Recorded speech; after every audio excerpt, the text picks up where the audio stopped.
Aho, Nijis. Wash day. We're gonna be sewing some Velcro today from Sewology. There's two different kinds. You gotta make sure and get the right one, the one that sews on fabrics. And this is a brother machine. It does its job.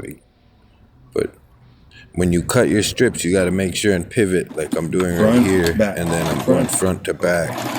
And I'm making sure it's on because you gotta keep tearing them off and on. So just make sure you got the right Velcro you're gonna sew. I'm sewing. It's 5 and then 6. My daughter was actually talking about the time, not her birthday.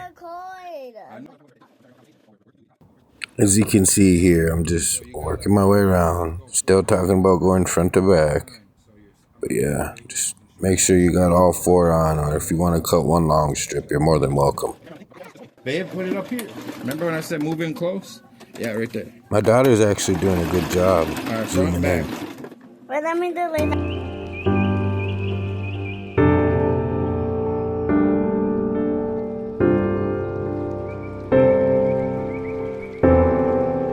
Alright, get ready guys. This is the cinematic finished product of the woodland regalia. Hope you guys enjoyed the little sewing review tutorial deal. But miigwech, gigo abamin.